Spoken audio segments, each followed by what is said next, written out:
Fala galera, meu nome é Azaf, seja bem-vindo a esse Talk Podcast. A gente está hoje aqui na igreja Waves of Revival Church em Framingham, Massachusetts, nos Estados Unidos. E a gente vai trocar uma ideia com o pastor Júnior, pastor dessa igreja linda, maravilhosa. Fica ligado, vai abençoar a sua vida, vai ser top. Fica com a gente aí.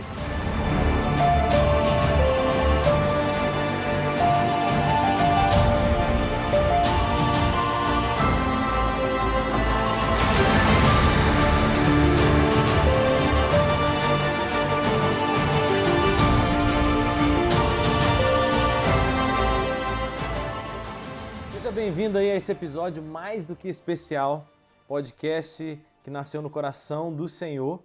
E a gente está hoje aqui batendo papo com o pastor da Waves of Revival Church aqui em Framingham, Massachusetts, nos Estados Unidos. E a gente vai trocar uma ideia com o pastor Júnior, pastor que já tem tempo nessa caminhada, já faz tempo que pastoreia, que lidera a igreja. Então a gente vai bater um papo, conhecer um pouco mais do Senhor, o que Deus está derramando hoje aí sobre a sua vida, seu ministério. E vamos que vamos. Então, para começar, quem que é o pastor Júnior? Como começou, aonde se converteu? Conta um pouco da sua caminhada aí, da sua trajetória. Bom, primeiramente, obrigado Azaf pelo convite, honroso. Obrigado a todos vocês que estão assistindo ou aqueles que estão ouvindo. É um prazer poder participar, né, desse primeiro episódio. Eu acredito que esse podcast vai, sem dúvida, alcançar muitas pessoas em várias esferas da sociedade e que o reino de Deus possa ganhar com tudo isso. Bom, o pastor Júnior, é bom quando a gente é conhecido como pastor Júnior porque a gente não precisa falar o primeiro nome, né? Mas o meu primeiro nome é uma junção do nome do meu avô, que já faleceu, e da minha avó, que ainda é viva.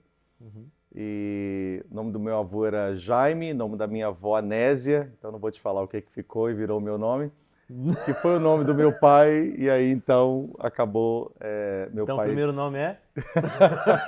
O primeiro nome é Jainésio, né? Olha, então é E pastor Jainésio. assim, já estou aqui nos Estados Unidos desde 1996, né? Esse ano completamos em 2024, completamos há 28 anos que nós estamos aqui. Vim para cá, cheguei numa sexta-feira, né? Aqui em Boston, cheguei no dia 4 de julho de 1996. Era o dia do feriado. Estava vindo de uma caravana, vindo da Flórida, era de menor, tinha 16 anos apenas, então para chegar até aqui eu vim com uma caravana porque não podia viajar sozinho. Entendi.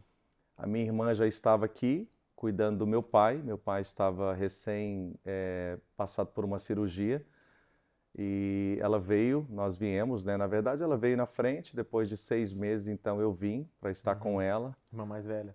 Minha irmã mais velha, eu tenho uma irmã, somente nós dois. Meus pais se divorciaram, nós éramos muito pequenos, moramos a vida inteira com a minha mãe, e aí quando completei 16 anos vim para cá. Meu pai já morava aqui nos Estados Unidos antes de casar com a minha mãe. Foi para o Brasil, se casou com a minha mãe. Quando nós éramos bem pequenos, nós viemos como família para tentar morar aqui novamente. De onde do Brasil, pastor? Eu nasci em Valadares, Minas Gerais, mas fui criado no Pará. Então a minha infância inteira foi na cidade de Paragominas, estado do Pará. Bem próximo ali a Belém, mais ou menos uns 300 quilômetros de Belém. Longe de Minas, né? Longe de Minas, né? Uma cidade que foi fundada por paraenses, goianos e mineiros, né? Por isso que o nome é Paragominas. E aí chegamos aqui para ficar com a minha irmã. Meu pai tinha se separado da sua... Não eram casados no civil, mas viviam juntos como marido e esposa. E ela se converteu, Maria do Carmo, né? Maria do Carmo se converteu, entregou a vida a Jesus. Depois meu pai não quis se casar com ela, e ela então tomou a decisão de não viver mais junto com ele. Foi quando ela ligou para a gente, falou: olha, seu pai vai passar por uma cirurgia e é bom que vocês venham cuidar dele, porque eu já não vou estar mais com ele. E aí eu cheguei numa sexta-feira, no dia 4 de julho de 1996. 4 de julho é uma data boa para 4 de julho, foi exatamente no dia do feriado. E aí quando foi na segunda-feira, né, dia 8 de julho, né, de 96, a Maria do Carmo me levou na igreja, num culto de jovens. E tinha um pastor lá ministrando pela primeira vez, e esse pastor, inclusive hoje está aqui na região, que é o pastor Christian Oliveira. na Igreja Assembleia de Deus de Boston, né? Pastoreada, fundada pelo apóstolo Uriel de Jesus. E ali o pastor Christian estava pregando, não era pastor, era tinha recém-consagrado a diácono, ministrando, nunca me esqueço da mensagem, os discípulos no barco. Foi a primeira vez que ele pregou e naquela mensagem eu me entreguei para Jesus. Assim, chegou para se converter. Cheguei numa sexta, na segunda-feira me converti e graças a Deus, desde então, nunca mais olhei para O cara que se trás. converte no culto de segunda-feira é porque já Exato. E foi interessante porque o pastor Christian, né, quem o conhece, naquela época então, talvez muito mais que hoje, um evangelista nato, então ele, não foi nem eu que fui para frente, foi ele que me chamou para frente. Glória a Deus pela vida do pastor Christian, glória a Deus pela vida do pastor Uriel, então pastor, né, hoje apóstolo Uriel. Glória a Deus pela Assembleia de Deus, né, que plantou igrejas em todo o mundo e aqui não foi diferente. E foi através dessa igreja, desse pastor, dessa pregação que eu me entreguei ao Senhor Jesus. E aí a sua caminhada foi sempre dentro da Assembleia de Deus, Sim, dentro sim. dessa igreja? A igreja Assembleia de Deus aqui em Boston, na pessoa do apóstolo Uriel de Jesus, ela passou por algumas transições. Então, 96 foi quando eu me converti, 85 foi quando o pastor Uriel começou o trabalho aqui, 1985. Quando chegou mais ou menos entre o ano de 2001 para 2002, a igreja mudou de nome, aderiu a uma visão mais avivada que entrava em alguns conflitos com a Assembleia de Deus, não com doutrinas ou princípios e valores, mas com alguns ensinamentos. E aí foi quando a igreja saiu de dentro da convenção das Assembleias de Deus e começou a ser uma igreja autônoma nessa época de 2001, 2002. Nós permanecemos junto com o pastor Uriel, né, até o ano de 2014. Até o ano de 2019. Né? 2014 foi quando o apóstolo Uriel teve o AVC, 2010 foi quando nós chegamos nessa igreja para pastorearmos, enviados por ele. A minha vida inteira só tive um pastor que foi o apóstolo Uriel de Jesus, uma única igreja que foi a igreja que ele fundou. Até chegarmos então em 2019, foi quando ele nos abençoou para que nós dessemos início ao Waves, e a Waves nasceu em fevereiro de 2019.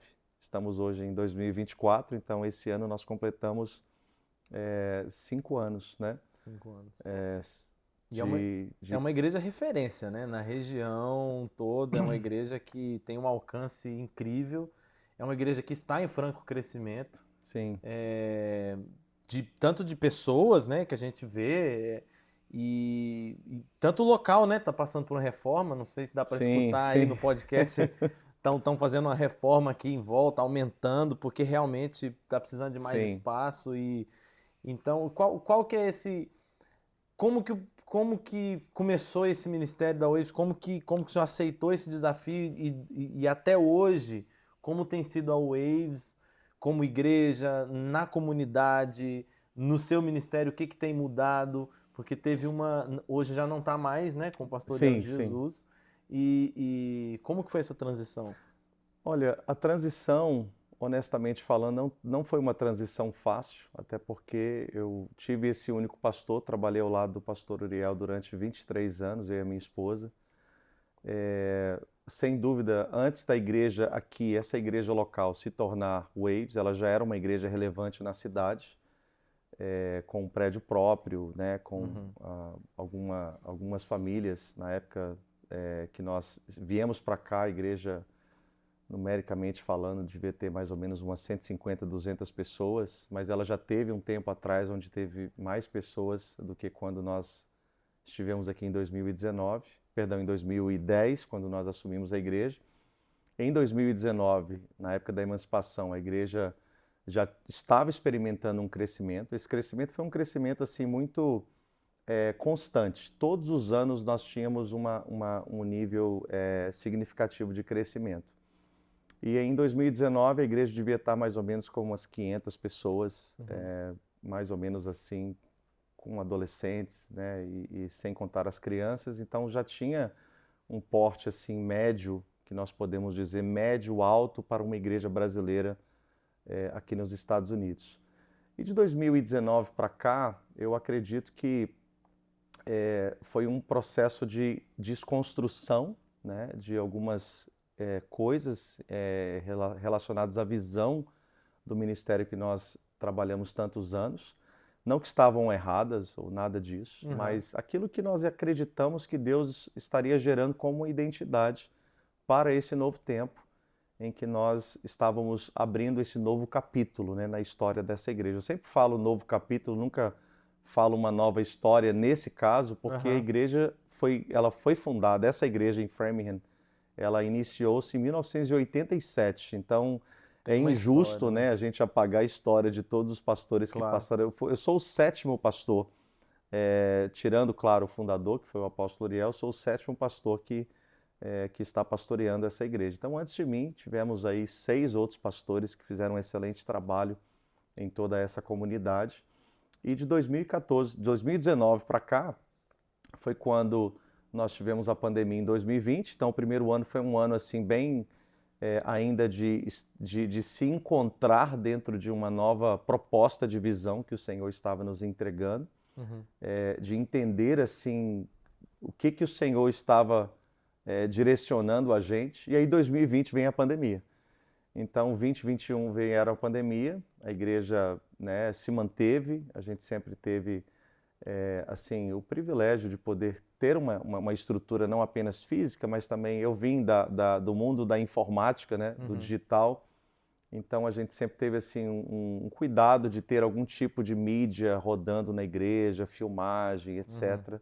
Então a gente conseguiu fazer. Gostou dessa área também? Sempre foi uma área muito, muito assim forte que eu carrego, né? Eu não sou profissional em nenhuma delas, mas eu consigo pelo menos identificar profissionais. E hoje é quase que não tem como correr disso, Exato, exato. Mas assim, naquela época ainda era um pouco opcional, não era assim, não existia uma demanda tão grande. Eu acho que da pandemia para cá criou-se uma necessidade de se atualizar, de entrar nesse digital, nesse online, né? Muito mais do que hoje. Deu uma acelerada, né? Porque era um caminho que parece inevitável, mas parece que a pandemia deu uma acelerada nesse processo. Com certeza.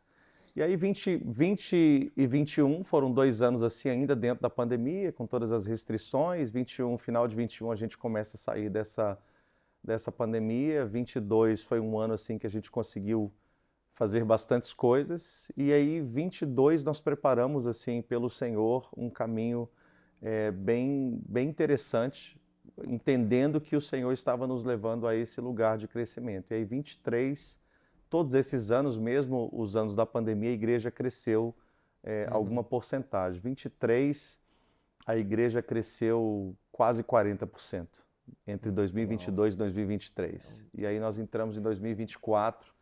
40% é um número considerável. Eu acredito que esse ano de 2024 a igreja já cresceu, se não me falha a memória, mais de 25% nesse ano de 2024. Então, assim, eu acho que a fórmula do crescimento, né, tentando ser mais direto à sua pergunta, Azaf, ela não está muito ligada às estratégias, ao empenho, é um conjunto de coisas, né? Mas, biblicamente falando, eu sempre trabalho pautado em uma só proposta, né? Nós não trabalhamos para o crescimento é apenas uma consequência. Nós trabalhamos para a saúde espiritual da igreja. Então, para mim, uma igreja saudável, ela inevitavelmente ela vai crescer. Sim. Então, baseado no que a palavra de Deus diz, né? Paulo plantou, Apolo regou e Deus deu o crescimento.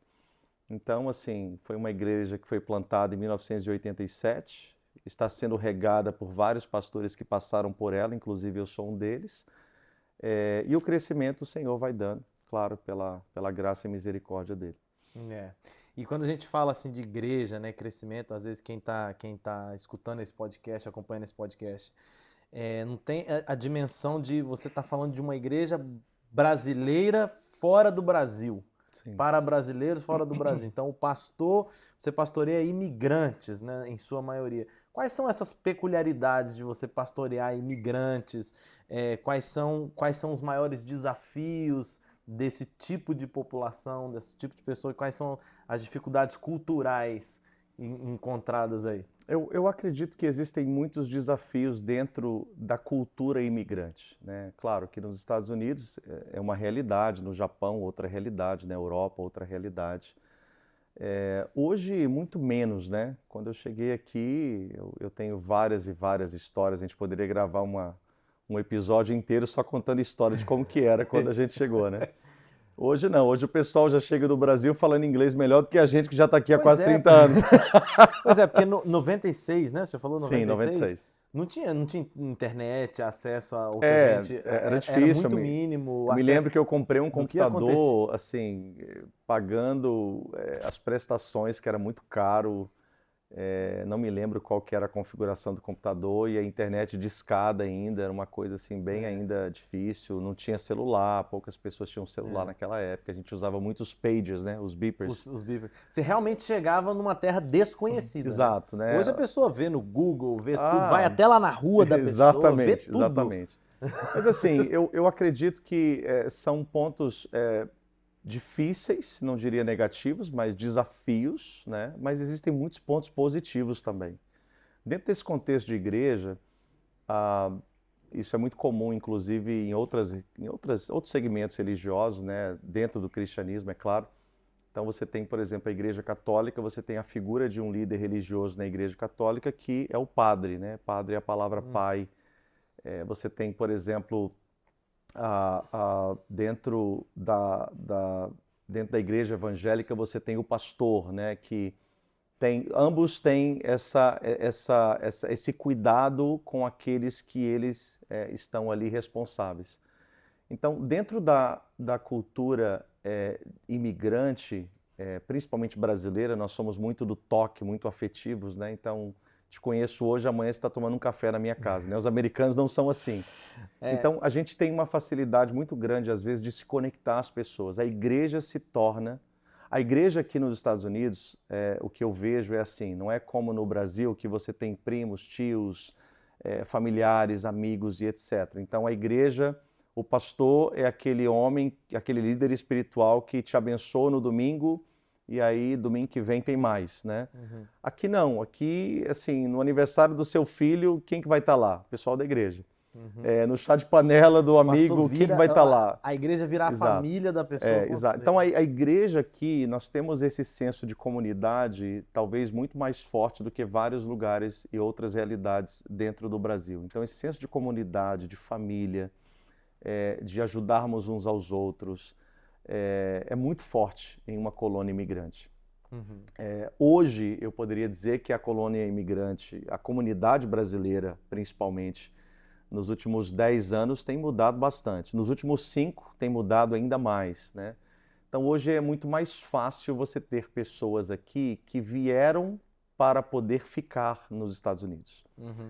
Quando a gente chegou era totalmente diferente. As pessoas vinham, né? Aqueles que conseguiam ficar 3, 6 meses, 1 ano e voltar para o Brasil, beleza. Aqueles que vinham para ficar 1 ano e acabavam ficando 10, mas mesmo assim a mentalidade deles era uma Era o tempo todo mentalidade de vou imigrante. voltar. Uhum. Então, como dentro da igreja, para você, qualquer outro segmento, é claro, mas na igreja é muito forte, para você poder ter uma liderança saudável, você precisa de manter um relacionamento, você precisa de ter o que nós chamamos biblicamente de discipulado. Então, era muito difícil você discipular pessoas, porque elas falavam assim: ah, não vou me envolver muito com a igreja, porque daqui um ano eu Daqui a estou indo pouco eu tô indo embora. embora, Então então não não vou me faz envolver. sentido. Então a igreja, ela acabou, e talvez seja um dado muito interessante, a igreja acabou ficando muito centralizada na pessoa do pastor. Então é fácil quando a gente olha hoje para os pastores antigos, né, da comunidade brasileira, e fala assim: ah, esse pastor é muito centralizador, ah, esse pastor não delega para ninguém, esse pastor faz tudo sozinho. Mas o que é difícil é você saber o que aconteceu para que esses pastores chegassem a esse comportamento. Aham. E muitos desses pastores chegaram a esse comportamento exatamente pelo que eu estou falando. As pessoas não se comprometiam. As pessoas não se Então aqui as pessoas ganham por hora, né? Então as pessoas falavam assim: poxa, eu vou participar de um café na casa do pastor, ficar lá umas 3, 4 horas? Não, eu vou arrumar um restaurante para Vou eu poder arrumar um limpar. Eu restaurante vou para ajudar, limpar. vou arrumar sei lá, uma dealer de carro para eu poder limpar. Eu vou arrumar um restaurante para eu poder trabalhar ali na dixa e fazer mais um Fazer mais dinheirinho 3, 4 extra. horinhas ali de Então, dinheiro. ter 2 trabalhos era extremamente comum. Ter 3 trabalhos era comum também. Uhum. Hoje, sim, mais do que um trabalho já é normal. Por quê? É. Porque as pessoas vieram E já estão com e a eles já estão mentalidade assim: não, eu quero ficar aqui. eu quero encontrar um caminho para mim poder me legalizar, eu quero criar os meus filhos, eu quero encontrar uma comunidade, uma igreja que eu possa integrar a minha família, eu quero poder morar numa cidade onde tem boas escolas e os meus filhos possam ter uma educação melhor. Então, essa mentalidade de imigrantes hoje é muito diferente da mentalidade de quando eu cheguei. Porque tem o que se fala muito, né, de igreja de imigrantes, pastorear imigrantes é muito difícil pelo sentido de as pessoas que já largaram família, largaram seu país, largaram a sua igreja, que seja, se tinha uma igreja no Brasil, para poder mudar de país, para poder ganhar dinheiro, atrás de um sonho, uma pessoa dessa não vai se prender a uma igreja. Então, qualquer oportunidade de ganhar um pouquinho a mais, ele vai mudar, ele vai para outro lugar e tudo. Então, talvez isso seria uma realidade do passado e não tanto hoje? Sim, com certeza. Hoje, o que eu vejo mais é simplesmente o hábito que as pessoas desenvolveram no passado em relação a isso. E aí, para romper e quebrar isso, às vezes é um pouco mais difícil. Então, você tem muitas famílias brasileiras que estão aqui há muito tempo que nunca se envolveram assiduamente numa igreja, numa comunidade, seja evangélica, católica, seja qualquer uma delas. Quer dizer, já criaram um padrão de vida, já estabeleceram um alvo, já têm seus ideais formados e parece que a igreja não cabe ali dentro. Tudo bem, a gente respeita. Porém, você tem também, infelizmente, é difícil a gente falar sobre isso, mas é uma realidade que nós enfrentamos, que é sem dúvida a reputação de pastores, líderes, igrejas e tantas coisas que acabam servindo de uma espécie de empecilho para que as pessoas se acheguem, né? Mas eu, honestamente, eu observo hoje, para qualquer pastor, para qualquer igreja de brasileiros nos Estados Unidos, a gente está aqui na parte norte dos Estados Unidos, né? Quando você fala da Flórida, é bem diferente, né? Nós temos muitos amigos na Flórida e no ministério que nós fazíamos parte, tinha igrejas espalhadas em vários estados aqui dos Estados Unidos e de outros países também. Então, quando a gente olha aqui para o norte, nós temos, sim, os seus desafios, mas, por um outro lado, nós temos várias coisas que são muito positivas para essa integração a uma comunidade. O clima, por exemplo. Acho que o clima ajuda? Ajuda muito. Se você souber trabalhar bem com o clima, você entende, por exemplo, o nosso planejamento de igreja não começa em janeiro, ele começa em setembro. Ok. Por quê? Porque quando você começa em setembro, as aulas retornaram em setembro, as famílias estão extremamente empenhadas naquele começo, naquele primeiro trimestre, até porque os filhos estão entrando, né, em uma nova classe escolar. E aí, logo, setembro, outubro, novembro, logo você tem dezembro, que já começa o inverno, janeiro, fevereiro, março, que são meses de inverno. Então, esse período inicial, a partir de setembro, é aquele período que você consegue consolidar muitas coisas. Você consegue trazer e ajustar a visão para um próximo ano, para um próximo ciclo. Então, e no inverno... o planejamento segue o ano letivo aí, de Sim, setembro exatamente. Então, por exemplo, no inverno você não tem muitas opções. Chega no domingo, você vai para onde? Você não tem lago para ir, você não tem parque para ir, você não tem piquenique para ir. Quem gosta de esquiar, vai esquiar. Mas que ainda é um número muito pequeno de pessoas que se adequaram ao esqui, né? Os brasileiros é mais assim, parque, piscina, lago, praia, tudo né? Pescar, pescaria, né? Tudo verão. Então andar de jet ski, fazer o churrasquinho do lado de fora. Então você não tem como fazer isso no inverno. Então a igreja acaba sendo esse ponto de apoio, principalmente o privilégio que Deus nos deu nessa igreja local, de ter uma estrutura, um prédio que nos dá condições de ter esses ambientes de comunhão. E a igreja é muito legal, você tem bastante espaço aqui, tem um campinho de futebol interno. Exatamente. Então isso auxilia muito. Então isso acaba sendo assim, a extensão da casa das famílias. Então a igreja, sem dúvida, a nossa igreja tem uma marca muito forte que é essa questão de família, de pertencimento, das pessoas entenderem que nós somos, sem dúvida, né, temos muitas imperfeições, mas nós somos uma igreja muito acolhedora. As pessoas que chegam aqui, elas se sentem muito bem acolhidas. Isso é bom, isso é bom. E o senhor mencionou alguma coisa do clima. É muito comum a pessoa falar assim, o inverno nessa região do país, né, e aqui faz um frio.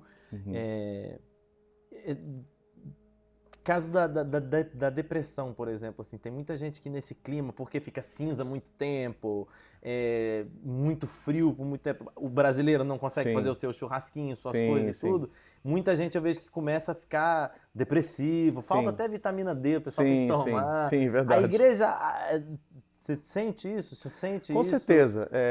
Claro que o clima influencia, mas eu acho que muito mais do que o clima, porque senão a gente poderia ir para lugares de inverno também no Brasil e tentar ter o mesmo resultado. Eu acho que o que mais influencia aqui não é necessariamente o clima, né? Quando o pessoal fala assim, muito frio se você ficar desagasalhado do lado de fora, É. né? Porque você não passa frio aqui. Todas as casas têm aquecimento, todos os carros têm aquecimento, o seu corpo ele consegue transitar, né, por poucos minutos de um lugar para o outro sem sentir tanto frio assim. Uhum. E assim, então a gente não tem essa coisa de, o norte é muito frio. Se você souber lidar bem com o frio e Tem que trabalhar aprender, em né? seu favor, o que eu acredito que mais traz essa tristeza, essa depressão e tudo isso são as datas comemorativas. Então, por exemplo, quando chega Natal, o que acontece no Natal? Natal é o dia que se reúne com a É o dia que você família. reúne com Ano Novo, o que você faz com o Ano Novo? Reúne com a família. família. Então, quando você vai chegando nessas datas que são muito marcantes, que você estava com a sua família no Brasil, estava reunido com todo mundo, poxa, eu não posso ir. Não Aham. tenho talvez ainda o documento para ir. Talvez a Uhum. minha mãe lá tentou o visto para vir passar o Natal comigo, não conseguiu. Aí é onde É dá aquele aonde, choque. E a exatamente. igreja tem que se fazer presente Com ali para. certeza. Aí é claro que a igreja acaba, nesse caso, assim, unindo o útil ao agradável, embora não seja um episódio muito favorável, mas assim, Uhum. só uma figura de linguagem.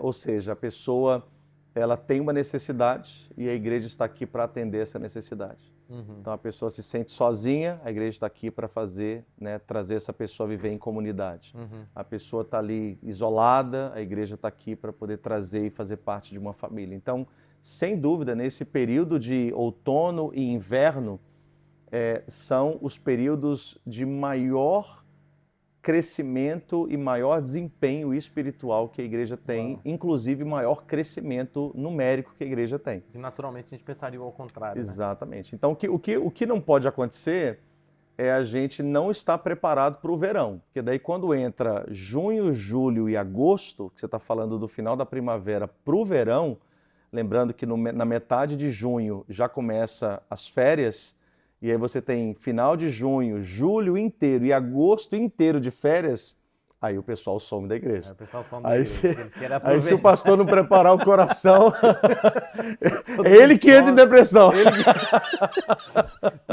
Então a depressão fica pro pessoal no inverno e pro pastor no verão. Mas assim, a gente, como já estamos há Meu um tempo Deus. e já passamos por essas fases e estações várias e várias vezes, né? Então acaba que a gente chega no verão, a gente incentiva as pessoas a fazerem isso. Aproveitem. Uhum. Incentiva, olha, vai tirar um tempo com a sua família. A gente só não faz o que muitas igrejas americanas fazem. Algumas igrejas americanas, elas fecham no verão. Tem igrejas americanas que eles falam assim, ok, beleza, pessoal, a gente só vai, tipo Beleza. assim, terminou o culto até a primeira semana de julho, que é o 4 de julho, começa aquela sequência, Começa a aquele sequência de lá. feriado, né, um dos mais importantes feriados do ano. E aí o pessoal, beleza, pessoal, nos vemos agora primeira semana de agosto. Oh, É mais ou menos isso. Eu sei que tem algumas igrejas que fazem isso com algumas atividades na época ali, final de ano e carnaval, né? aham. Algumas, começo do ano, param algumas atividades e só voltam meio que depois do carnaval. Mas assim, algumas atividades, né? Agora fechar a igreja. Agora tem igrejas americanas que literalmente Fecha. fecham. Elas Meu fecham Deus. e só abrem, porque daí tem até o pessoal que trabalha na igreja, normalmente são igrejas grandes, estruturadas. Uhum. Então você tem assim um time muito grande de pessoas, então aproveita e dá uma férias para o Férias pessoal coletivas pro também. pessoal. Férias para todo mundo e a gente se vê mês que vem. Estou esperando para chegar nesse nível e poder fazer isso. Poder fazer isso. Sempre gostei dessa ideia, mas Mas é uma ideia um tanto interessante, né? Gente, conversando sobre isso aqui, assim, dá pra ver que você tem muita experiência da região, sobre como lidar com todas as peculiaridades dessa região aqui, dessa cultura imigrante brasileira aqui. E, assim, eu moro nos Estados Unidos já há bastante tempo, mas morei muito na Flórida, morei bastante tempo na Flórida, no Texas. Fazem 5 anos que eu tô aqui nessa região do norte. Então ainda estou, né, aprendendo, longe de ter a experiência que eu tenho, mas eu notei uma onda de igrejas novas brasileiras vindo para cá. Por exemplo, eu lembro quando eu cheguei aqui nos Estados Unidos, 2005, a primeira vez que eu morei aqui, que eu voltei para o Brasil um tempo. Naquela época, a igreja brasileira eram aventureiros que tinham igrejas, eram na Flórida na época, e uma igreja brasileira com a estrutura dessa aqui, onde nós estamos hoje gravando, é, a gente nem imaginava que poderia ter, entendeu? Eram igrejas pequenas e tudo. E aí, de uns anos para cá, claro, a comunidade brasileira cresceu muito, principalmente aqui nessa região, então você tem mais gente. Mas de uns anos para cá, eu percebi que muitas igrejas novas que estavam em franco crescimento no Brasil começaram a vir para cá. Sim. E começaram a se estabelecer, vamos dizer, filiais aqui nos Estados Unidos, em vários lugares. O que o senhor acha desse movimento? Tem muita gente assim que fala, eles estavam querendo tirar proveito de um povo que estava sem igreja, ou querendo tirar proveito. Já escutei até falar, quer tirar proveito do dólar alto. Entendeu? Todo esse tipo de conversa eu escuto. Sim. Quais são, assim, que benefício esse movimento dessas igrejas vindo para cá traz para a comunidade brasileira? Entendeu? E quais são os desafios que essas igrejas encontram, por exemplo, chegando num terreno? Porque, por exemplo, se chegar aqui e estabelecer uma igreja e rodar ela do jeito que é no Brasil, não funciona. Você tem que se adaptar. Como que o senhor vê esse movimento, viu esse movimento até aqui? Eu vejo com bons olhos. Eu acredito que nenhuma igreja nunca vai conseguir agregar a todos. É impossível isso. Existem pessoas que chegam, por exemplo, na igreja em que nós pastoreamos e depois de alguns cultos, né, que elas estão ali frequentando e às vezes chegam direto do Brasil, estão vindo de outros estados ou até mesmo estão fazendo essa transição de uma outra igreja para nós. E já houve algumas situações que eu posso lembrar que eu recomendei que eles fossem congregar numa outra igreja. Não assim, não de uma forma ruim, né? Não é aquela coisa assim, você está dando problema demais, vai para outra igreja. Não é isso. Eles não tinham nem se membrado. Me lembro que um casal, por exemplo, ele já tinha se membrado na igreja e aí abriu uma dessas igrejas que no Brasil estavam em pleno crescimento e se identificava muito com a igreja que eles vieram do Brasil. E eu falei, cara, por favor, vai. Vai aonde você se identifica. Não tem como a gente querer achar que vamos conseguir agregar a todos. Então, eu acredito que essa diversidade de igrejas, com uma visão diferente, com uma proposta diferente, ela é muito boa, ela é muito bem-vinda, porque a gente vai conseguir agregar o maior número de pessoas possível. E esse é o propósito, né?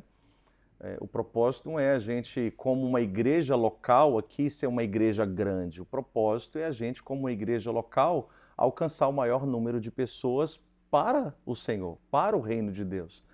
Então, longe de achar que nós vamos conseguir fazer isso sozinhos. Então, todas as igrejas que chegam, essas, como você bem disse, as igrejas que estão assim, que são fora um pouco daquela linha mais tradicional, até de igrejas evangélicas, batistas, presbiterianas, porque Assembleias já tinham, de Deus. né? Igrejas batistas, presbiterianas, Assembleia de Deus, assim, elas já estavam aqui estabelecidas e depois começaram a chegar outros. Sim. Igrejas interdenominacionais, neopentecostais, seja qual for a categoria que a gente possa trazer, certamente essas igrejas vieram com muito mais força nesses últimos 10 anos. Olhar os desafios que elas encontram, eu percebo uma coisa, Azaf. Eu percebo que o imigrante brasileiro aqui, que está aqui, principalmente aqueles que já estão há mais tempo, eles respeitam muito pessoas que sabem o que eles estão vivendo, passaram talvez por aquilo que eles já passaram. Criar essa questão, essa empatia com aquilo que eles vivem, com os desafios que eles possuem, né? Então eu vejo, por exemplo, igrejas bem-sucedidas, principalmente nessa região norte, tá? É onde eu vivi a minha vida inteira. Eu cheguei aqui nessa região, estou aqui desde quando cheguei. Então, nessa região norte, quando eu observo assim várias igrejas que têm rompido vários desafios de uma igreja imigrante, eu percebo que muitas delas, ou quase todas elas, elas possuem algo em comum. Os pastores, eles já estão aqui há bastante tempo. Aham. E nem todos esses pastores talvez foram enviados para começarem uma igreja aqui. Uhum. Eles meio que chegaram e trabalharam e viveram os desafios de um imigrante, as famílias viveram desafios de uma família imigrante, tiveram que aprender a língua, tiveram que aprender a cultura, tiveram que se sustentar com dificuldades, tiveram que muitos trabalharem como eu trabalhei em restaurante muitos anos e trabalharem em trabalhos um pouco mais braçais, um pouco mais difícil, né? É bom porque aí ele conhece a realidade, Exato, né? então, Vive a então eu realidade. percebo que essa experiência de vida, ela te dá uma autoridade muito grande para que você consiga falar ao coração de muitas pessoas.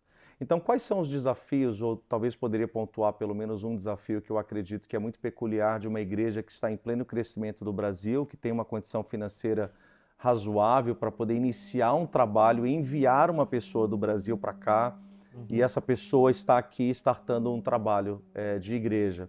É exatamente essa experiência, essa conexão com a realidade do imigrante. Então, às vezes a pessoa estava pastoreando no Brasil, tem um know-how de pastorado muito bom, mas nunca viveu como um imigrante. Nunca viveu como um imigrante indocumentado. Hoje aqui não, porque o Estado já abriu bastante, né, inclusive a carteira de motorista, mas na nossa época, por exemplo, que a gente... Era muito mais difícil, o né? pessoal dirigia quantas e quantas vezes eu já tive que ir na corte, já tive que ir nos departamentos de polícia, tirar pessoas que estavam dirigindo sem a carteira de motorista. Pegar pessoas, carro de pessoas porque foram toados e tinha que ter uma carteira de motorista. Então, assim, desafios como esses, que são desafios muito peculiares de uma comunidade imigrante que nós vivemos. Então, quando você tem alguém, não estou dizendo que isso seja um requerimento, eu só estou dizendo que isso abre um caminho favorável para essa conexão entre pastor e ovelha. Sim. Um outro grande desafio é que aqui nos Estados Unidos, nessa parte norte, o que eu observo muito é que as pessoas podem até começar um relacionamento com uma igreja pelo nome, pela história daquela igreja em um outro lugar. Eles podem até começar esse relacionamento, mas eles conseguem somente permanecer esse relacionamento com a figura do pastor. Então, aqui é muito comum falar assim, de qual igreja que você é? Eu sou da igreja do pastor tal, aí fala o nome do pastor e não necessariamente o nome da igreja. Eu ia falar, isso é muito comum, o pessoal pergunta, de que igreja você é? Eu sou da Assembleia de Deus. Qual? O pastor Júnior. Pastor tal. Conheço. Exatamente. Então, é a assim, referência da igreja mesmo. Exato. Então, é muito construído em cima da pessoa do pastor. Então, se você tem uma igreja que está vindo do Brasil ou de qualquer outro país, e o recurso humano, o pastor em si, é esse homem que as pessoas podem confiar o coração, podem ver nele um homem de Deus, um pai de família, alguém que vai se conectar com eles, com certeza esse trabalho vai dar muito certo. Agora, se a gente olhar para uma igreja onde o pastor é apenas um funcionário de uma instituição e ele está ali, mas daqui a pouco ele está em outro lugar e ele está em outro lugar e vai ter aquela coisa de, né, como se fosse fazendo aquele rodízio de pessoas, porque todos estamos debaixo de uma instituição e cada um, normalmente essas igrejas aqui no norte, você não vai encontrar muitas delas que elas conseguiram romper níveis e desafios e se tornar igrejas mais relevantes da comunidade. Então está muito focado na figura do pastor. Isso é muito interessante. Do que propriamente na instituição. A própria conexão, né, que você falou sobre a igreja acaba virando uma família mesmo para o imigrante que está ali. Então Exatamente. A conexão pastoral realmente. Exatamente. Então você pega uma igreja, por exemplo, no Brasil, uma igreja que está crescendo bastante, que já tem uma certa reputação, que tem uma liderança forte. Abriu igreja tal, agora chegando na cidade tal. Acabou. O pessoal, uau. Por quê? Porque está conectando com aquela sede, aquela igreja mãe em algum lugar tal. Então, aqui, eu disse, as pessoas podem até começar né, esse relacionamento a partir dessa divulgação de uma instituição. Mas elas só conseguem permanecer depois que o dia a dia a partir de um relacionamento com a pessoa do pastor. Isso é muito forte, isso é muito forte, isso é muito interessante. E eu acho isso muito saudável, né? porque isso é muito bíblico, né? É, Então, esse negócio de nome de igreja, fazer um marketing em cima do nome da igreja, eu nunca gostei muito disso. Isso é perigoso, né? Eu tive um pastor que falava, o pastor tem que ter cheiro de ovelha. Verdade. Se para chegar perto do pastor, ele tem que ter cheiro de ovelha. Verdade.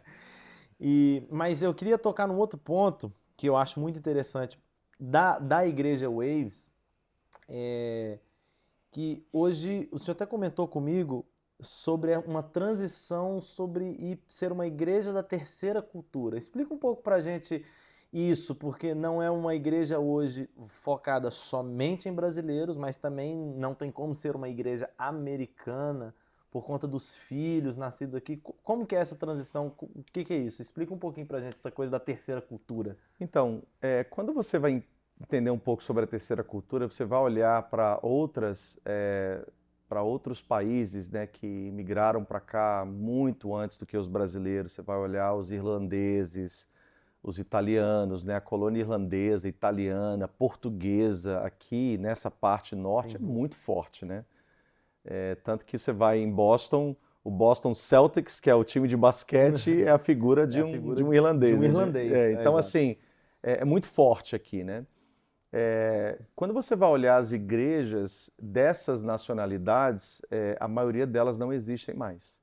Elas duraram somente o tempo dos pais, né? Elas não conseguiram transicionar e se tornarem igrejas geracionais. Então, assim, era muito comum nas nossas igrejas, quando eu trabalhei com outro ministério que nós nascemos, que tinha várias igrejas, era muito comum você ver essa saída de famílias de alguns que estavam aqui há mais tempo e que chegavam a um ponto que os filhos não conseguiam mais se adequar àquela cultura 100% brasileira. Por causa da cultura, da língua? Eu acho que um pouco dos dois, porque não é só o idioma, né? É também a linguagem. Então, não basta apenas eu falar em português e você traduzir para o inglês. Se eu não tiver a linguagem, eu não vou alcançar os americanos. Então, eles não conseguem absorver a mensagem. Eles conseguem entender, mas nem sempre conseguem absorver a mensagem só por causa do idioma. Sem dúvida, o idioma é uma grande barreira, mas a linguagem em si.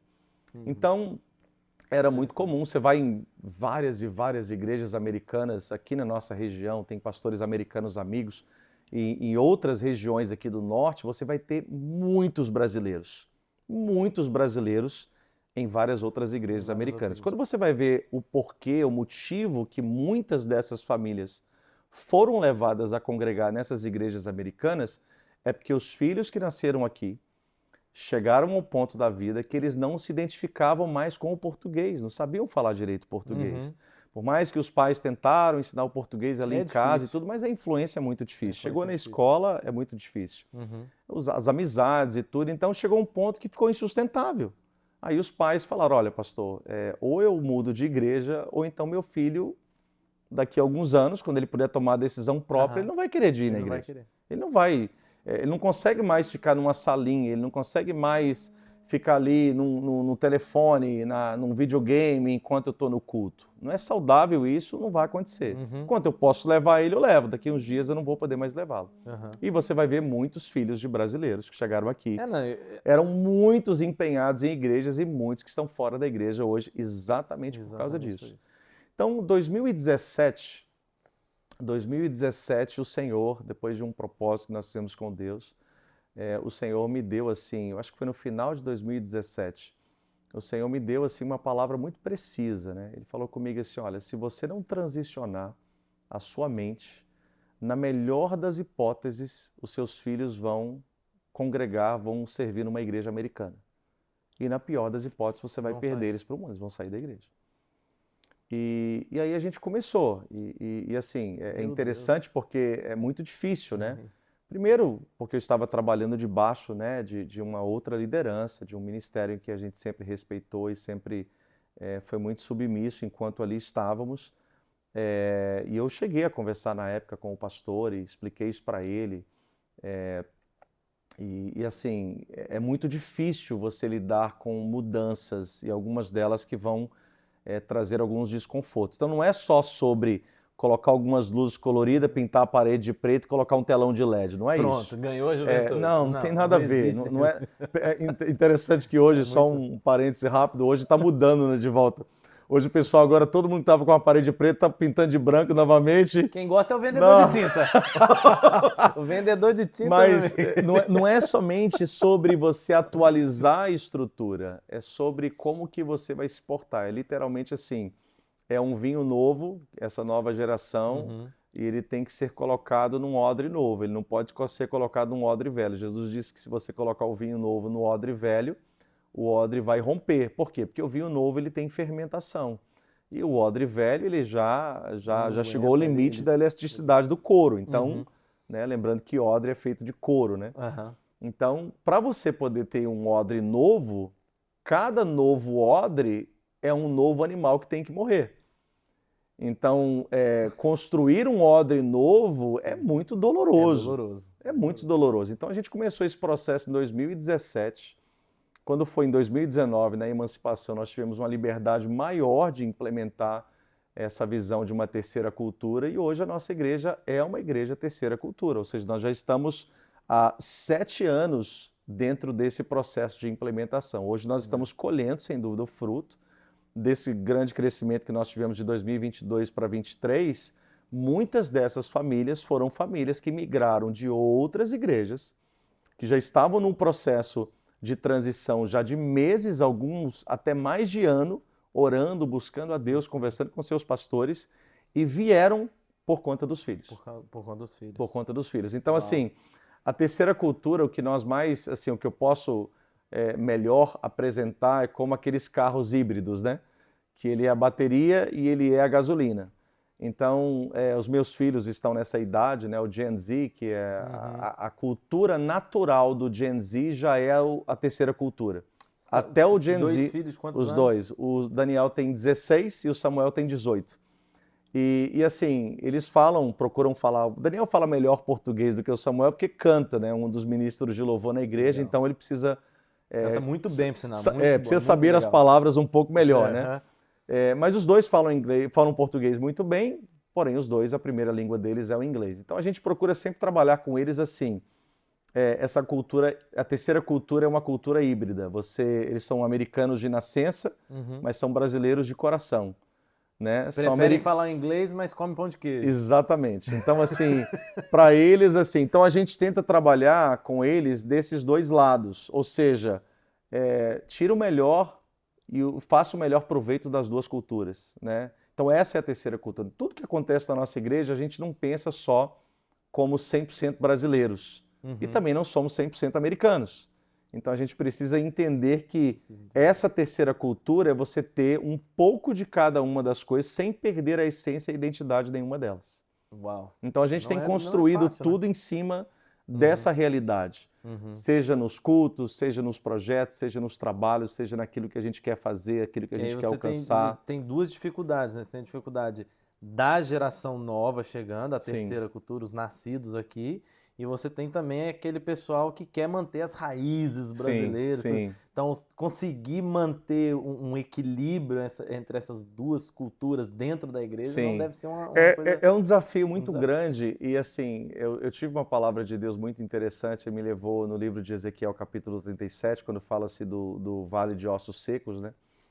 E aí, assim, enquanto em 2017, nesse jejum que nós fizemos, e quando o Senhor me falou isso pela primeira vez, a gente começou a digerir isso na palavra para que fosse criado um fundamento bem interessante e a gente pudesse estar em cima de um fundamento, não apenas em cima de uma ideia, né?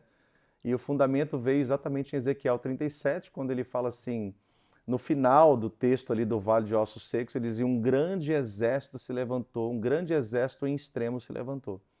E aí quando você vai fazendo assim os acontecimentos retroativos, você vai ver assim, o grande exército, o Senhor soprou o Espírito sobre eles, antes de soprar o Espírito, o Senhor estendeu a pele, né? Antes de estender a pele foram os tendões novos, carne nova, e aí no começo foi quando ele manda que o profeta Ezequiel profetizasse, e aí a Bíblia diz que houve um ruído e cada osso se uniu ao seu osso. Né? Então foi exatamente esse o processo que nós seguimos. Então você vai ver que foi pele nova, carne nova, tendões novos, mas os mesmos ossos. Mas os mesmos ossos. Então, assim, você... Então, a estrutura, Exatamente. Né? Os valores, a estrutura. Valores, então, quando a gente fala assim, quando você pega a terceira cultura, não tem a ver só com o estilo do louvor, o estilo da mensagem, uma linguagem mais solta, cheia de gírias e etc. Literalmente, a geração mais antiga não vai conseguir assimilar isso. Ou então, se você fizer o oposto, você tiver um louvor mais tradicional, com hinos mais tradicionais, assim, com um ritmo mais tradicional e uma mensagem um pouco mais difícil de compreender, você vai perder a geração mais nova. Então, trabalhar com esse entendimento te faz a adaptar a sua mensagem para você conseguir os dois lados, sempre trabalhando com esses ossos, com esses valores. Com então, esses a oração, valores. a santidade, o jejum, o amor pela palavra de Deus, o amor pelo Senhor, são coisas que você não tem como mexer. Porque o grande dificuldade, né? Você adaptar a linguagem, mas não mudar o valor, a base, a estrutura. Exatamente. A essência não pode ser mudar. mexida. Uma vez que muda a essência, aí a gente já está mudando o que não Então, podia para a gente, a terceira cultura hoje... nós começamos em 2019, quando a Waves nasceu. Nós sempre falamos assim, né? A Waves hoje é uma igreja brasileira que cuida de alguns americanos. A grande maioria, embora nós tenhamos famílias de americanos nativos aqui na nossa igreja, mas a maioria dos americanos que nós temos são os nossos filhos, né? Sim. Mas a gente acredita que é uma transição de uma década, né? Ou seja, 2030... Nós vamos estar muito mais sendo uma igreja americana cuidando de alguns brasileiros. Porque a migração de brasileiros, eu acredito que ela nunca vai deixar de existir aqui. Vai né? sempre ter. Só que os próximos líderes serão os nossos filhos. E eles são americanos. Eles são americanos. Então vai ser Eles muito difícil achar que eles vão conseguir tocar a cultura brasileira como nós tocamos hoje. É muito difícil. Eu tô começando a experimentar isso na minha vida, que eu tô com um filhinho pequeno. Ele começou a ir para a escola agora. Então ele fala tudo em português. Ele tem 2 anos e meio. Fala tudo em português. Agora começou a misturar. Tem 3 semanas que está na escola, ele já começou a misturar umas palavras. Aí esses dias eu estava lá em casa, eu falei, filho, pega a bola de futebol, vamos brincar. Ele me trouxe a bola de futebol americano. Olha só. E jogou assim. Eu falei, não é isso. O que você está fazendo? Futebol, papai, futebol. Pegou a bola e jogou. Eu falei... Ok, já entendi o recado. Verdade. Então, realmente a cultura local, ela influencia muito. Pastor, top demais bater esse papo com o senhor. Obrigado por esse tempo. Mas para terminar... Você deixou o melhor ou o pior pro final? O melhor. É surpresa. Tem até aqui, tá anotado aqui. Vamos lá. Vamos fazer um ping-pong. Não, antes aqui, ó, tem uma questão aqui. Que eu esqueci, tem que botar o senhor na parede um pouquinho. Tem que botar o senhor na parede. Tá aqui, ó. Vamos lá. Nas últimas eleições, os brasileiros aqui votaram em peso no consulado em Boston. Sim. Foram registrados mais de 50 mil votos para presidente da República aqui. Qual que é a sua visão pessoal sobre esse envolvimento do cristão na política e da igreja na política? A igreja como instituição, ela deve se envolver na política ou não? Ou somente como indivíduo? Como é que o senhor vê essa... Enquanto a gente está gravando aqui esse podcast, as coisas estão fervendo no Brasil com as eleições de prefeitos e vereadores, né? Sim, exatamente. E aqui nos Estados Unidos fervendo com a eleição para presidente. Não, porque a última eleição presidencial, eu estava no Texas, a última eleição presidencial americana, Sim. Eu estava no Texas. E dentro da nossa igreja brasileira, teve famílias que saíram da igreja por causa de discussão da política. Sim. E muitas dessas famílias que saíram e se revoltaram porque o pastor não se posicionou publicamente. Sim. Eu tenho, assim, eu tenho um posicionamento, eu diria, muito claro sobre como nós devemos se portar diante disso, né? que bom que você fez uma pergunta só, meio que me deu dois caminhos, né? Você falou o cristão e a igreja, né? Então, assim, Sim. partindo do entendimento igreja e instituição, porque nós sabemos que corpo de Cristo, nós somos a igreja, mas, assim, instituição, igreja local, estrutura, né? Isso que nós entendemos que é essa assembleia dos santos, e pessoas, né? Cristãos, indivíduos. Então, o que eu entendo, Azaf, é assim, ó, como cristãos, nós temos que viver a realidade inteira da Bíblia Sagrada. Como cristãos, Novo e Velho Testamento. Como cristãos, nós precisamos estar envolvidos diretamente em todas as esferas da sociedade. E quando você olha essas esferas e você olha para o exemplo, você vai ver, por exemplo, José, que foi um governador. José não foi só um líder espiritual no Egito, ele foi um líder político no Egito, né? Então, como cristãos, eu acredito que como cristãos, nós podemos e devemos tanto exercer o nosso papel de cidadãos, né? O nosso dever cívico de votar, de escolher um candidato e etc. Isso aqui, claro, vendo tudo aquilo que diz respeito a valores. Aqui nos Estados Unidos, né, é muito mais, eu não vou dizer que é muito mais fácil, mas é menos difícil você assumir um posicionamento de voto.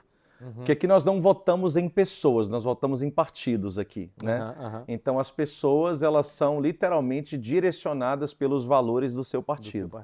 Então, e aqui só temos 2 partidos. No Brasil você tem dezenas de partidos, né? E lá você está muito mais vinculado às pessoas do que propriamente ao partido. É o seu tio, é o seu primo, é o seu amigo, é alguém que ajudou sua família, aquela pessoa. Aqui é o partido. Então aqui é um pouco mais tranquilo, a gente sempre procura, como cristãos, se posicionar em relação aos valores de cada um dos 2 partidos, né? As propostas, isso está muito claro. Ninguém precisa falar assim, criar uma narrativa para tentar defender um ou outro. Basta você olhar os valores, olha aqui, ó os valores de cada um, ver, nenhum dos 2 são perfeitos. Você não tem como concordar 100% com nenhum dos 2, mas por eliminação, qual o partido que você escolhe segundo os seus valores? É mais ou menos essa a métrica que nós usamos em relação à política aqui nos Estados Unidos. Quando a gente fala de Brasil, você está falando em candidatos, né? Então, cristão e política, 100% nós devemos nos envolver, porque somos cristãos, mas somos cidadãos. Nós temos o conhecimento bíblico daquilo que acreditamos, daquilo que queremos. Nós entendemos que feliz é a nação cujo Deus é o Senhor. Então, o que nós pudermos fazer para trazer o nome do Senhor como maior referência nessa nação, em todas as esferas, essa nação vai ser muito mais abençoada. Então, como cristãos, esse é o meu entendimento, espero que seja claro e também compreensível a todos. Agora, como igreja, como instituição, eu tenho muitas ressalvas de envolvimento. Então, como igreja, como instituição, eu não acredito que a igreja, instituição, deva se envolver como eu vejo muitos pastores se envolvendo. Tipo assim, usar o púlpito, a hora da pregação, para poder o que acontece, botar o nome de um candidato. Porque no final do dia é assim, ó, você tem que respeitar a individualidade das pessoas que estão ali. E eu não estou ali para cuidar somente daqueles que acreditam como eu acredito. Eu estou ali para cuidar de todos que precisam de cuidado. Então, como cristãos, Velho e Novo Testamento, Bíblia inteira, como igreja local, você tem a referência do Novo Testamento. E aí você não vai ver nenhum dos apóstolos mexendo com política. Você não vai ver nenhum dos discípulos se candidatando para um cargo político. Então, não estou falando que na igreja, membros, você não possa ter candidatos. Mas eu estou falando que a pessoa do pastor ele tem que ter muito cuidado como ele vai se envolver. Então, eu não me envolvo. Não fico me debatendo com política, não fico me vendendo, talvez a palavra se vender não, mas não fico colocando a minha mão no fogo por um candidato. Pastor, mas você tem um posicionamento político? Claro, se eu sou um cidadão, vou votar em alguém, eu preciso acreditar em quem eu vou votar. Agora, eu ficar divulgando, eu ficar falando, eu ficar fazendo usando a máquina da igreja, cabo eleitoral e a influência de pastor para pedir voto, e isso ou aquilo, eu não só não faço isso, como eu também não permito que ninguém me use para isso. Então, já tive, infelizmente, vários relacionamentos que não evoluíram, né, com pessoas até de alguma influência na comunidade, porque meio que, época eleitoral, vamos fazer uma aliança aqui com o pastor Júnior, que eu acho que se a gente fizer isso, a gente vai ganhar. Então, na hora, quando eu percebo que há um interesse, a gente protege a igreja. Então, creio que um dos deveres do pastor, Azaf, é exatamente esse, é de proteger o rebanho. Então, eu não posso deixar o rebanho do Senhor, que Ele confiou para que eu cuidasse, vulnerável àquilo que, sei lá, as pessoas vão querer fazer buscando seus próprios interesses. Entendi. Acho que ficou bem claro. Que bom, espero que eu não tenha entrado em problema com ninguém. Não. É um tema, depois a gente dá uma olhada nos comentários, ver como é que vai ficar isso daí. Já aproveita então, deixa seu comentário, deixa o seu like, se você gostou. E compartilha, né? E compartilha aí essa resposta com todo mundo. Pastor, obrigado pelo tempo. Top. Vamos fazer um ping-pong antes da gente terminar. Beleza, vamos lá. Já que a gente está falando de pastor, Bíblia. Vamos lá então. Eu vou dar o nome de um personagem bíblico. Eu gosto muito de ler a Bíblia pelos personagens. Sei porque a gente pode estudar a Bíblia de várias maneiras, né? Sim. Uma das maneiras que eu gosto, não é só essa que eu estou vendo, mas são de estudar a vida dos personagens bíblicos. Então, eu vou falar o nome de um personagem bíblico. Deixa eu dar uma se eu conhecer o personagem, né? Se eu conhecer o personagem. Se você souber quem é. Eu falo uma característica forte. Eu sei que é difícil, às vezes, cada personagem bíblico, assim, a gente pode escrever livros sobre cada um deles. Sim. Mas deu uma característica forte, assim, e um ensinamento rápido sobre a vida de cada um deles. Beleza. Adão, uma característica forte. Alguém que transferiu a sua responsabilidade, né? Um ensinamento sobre a vida de Adão. Poxa vida, alguém que caminhava com Deus todos os dias e de repente agora se permitir ser enganado, tendo toda a informação possível para não cair naquilo que o diabo, através daquela serpente, né, enganou a Eva e consequentemente a ele. Então, eu acredito que uma lição forte da vida de Adão é assim, é não querer aprender o mal pelo caminho do mal, mas aprender o mal pelo caminho do bem. Adão não precisava experimentar o pecado para saber qual era a consequência do pecado. Deus já tinha dado para ele todo o script. Então, uma grande lição que eu aprenderia com Adão é assim, se você tem confiança na fonte que está te ensinando, não precisa passar pelo que ela passou, ou não precisa passar pelo pior para você aprender. Aprenda com o conselho de alguém. Forte. Eva. E agora? Eva. Então, Eva foi, infelizmente, a mentora, né, do que aconteceu. Tanto que quando Deus falou com Adão sobre o pecado, ele falou, não, foi a mulher que o Senhor me deu. Aí, Eva, foi você? Não, foi a serpente que me enganou. Ela cometeu o mesmo erro da Adão, né? Exatamente. Ela transferiu a responsabilidade. Então, assim, ela teve essa infelicidade. Eu acredito que uma das grandes lições que nós podemos aprender com Eva é que depois, tanto ela quanto Adão, né, mais propriamente ela, depois do ocorrido, você vai ver que eles se alinham com o Senhor. E eles vão gerar filhos, né? Claro que Caim e Abel foram os primeiros, Caim acabou matando Abel, mas depois Sete, que foi o terceiro filho do casal, que trouxe essa descendência piedosa da onde vieram todos os demais aí patriarcas da época. Então, assim, quando eu olho para Eva e Adão, e nesse caso Eva, eu vejo um casal que passou pelo pior, mas voltou novamente ao projeto original e cumpriu o propósito que Deus tinha para eles. Forte. José. Rapaz, José... Nossa, é um dos meus favoritos. Sem dúvida. José, assim, né?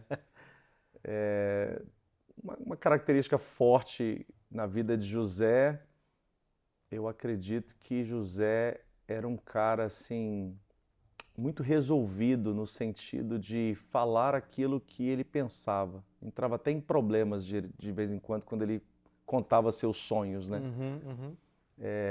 Então, José, antes que houvesse lei, antes que houvesse mandamentos, antes que alguém escrevesse lá, não adulterarás, José já era um homem que se recusou se deitar com a esposa de Potifar. Então, um homem que guardou o coração acima de qualquer mandamento, de qualquer lei, de qualquer ordenança. Ele tinha assim uma sensibilidade com Deus muito grande. E isso guardou o coração de José. Uma coisa muito linda em José, uma grande lição, é o que ele faz com os irmãos dele quando os irmãos dele estão na mão dele, né? Então, quando ele vai dar um nome aos filhos, né, Efraim e Manassés, assim, Deus me fez esquecer e Deus me prosperou na terra da aflição.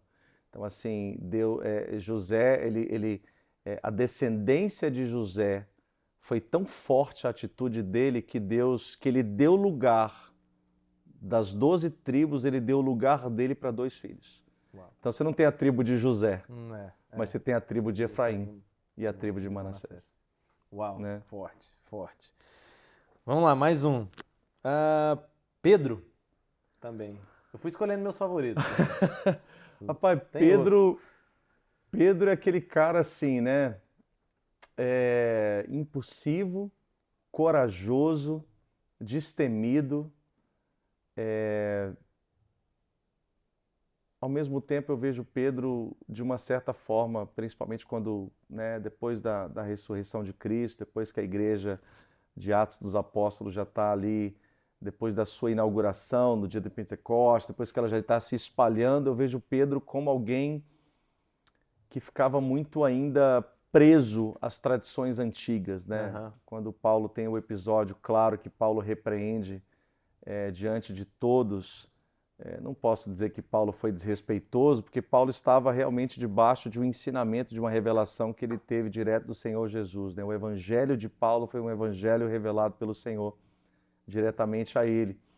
E aí ele estava ali, né, questionando a questão de Timóteo, tem que ser circuncidado e tal. Houve aquele burburinho na igreja onde Pedro ficou querendo agradar os dois lados, né? Então eu vejo que Pedro, ao mesmo tempo que ele tem esse ímpeto de andar por sobre as águas e deixar os 11 no barco, essa coragem de trazer uma revelação inaudita, tu és o Cristo, Filho do Deus vivo, ao ponto de Jesus falar assim, cara, foi Deus que te revelou isso aí, não foi você mesmo.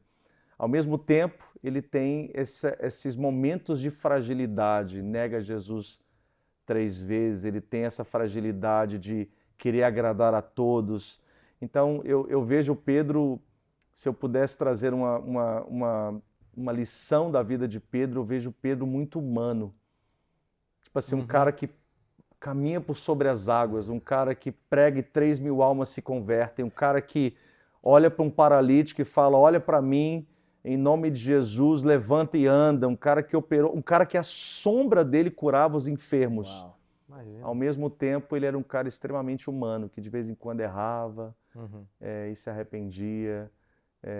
De vez em quando eu me vejo um pouco em Pedro. Não, eu me vejo completamente em Pedro. Assim, essa coisa dele ser impetuoso, né, pra frente e tudo, e eu me vejo muito em Pedro, ao ponto de eu ficar, às vezes, com raiva da pessoa que fala mal de Pedro. Fala assim, poxa, Pedro foi lá e deu uma espadada no soldado. Ele mirou no pescoço, né? O cara deve ter desviado. Com certeza. Quem que mira na orelha de alguém? Ninguém. Então, se ele erra na orelha, é cortar o ombro do cara, né? Então eu acredito que o cara fez isso aqui, ó. Então, entendeu? Ele fez alguma coisa, mas eu faria, não. Verdade. Se eu estivesse ali com Jesus, vou pegar Jesus. Não vai nada, eu já ia puxar a espada também e falei assim, agora vamos. Entendeu? Mas aí depois que ele viu que deu ruim também, tô fora. Verdade. Então assim, Pedro bom. realmente é muito bom. Quem é Jesus pro pastor Júnior? Jesus é o meu tudo. Eu sempre falo assim com a minha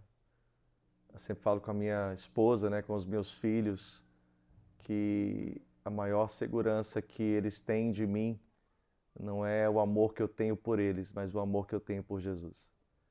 É o amor que nós temos por Jesus que nos faz fazer tudo que nós fazemos, principalmente sermos pastores, né?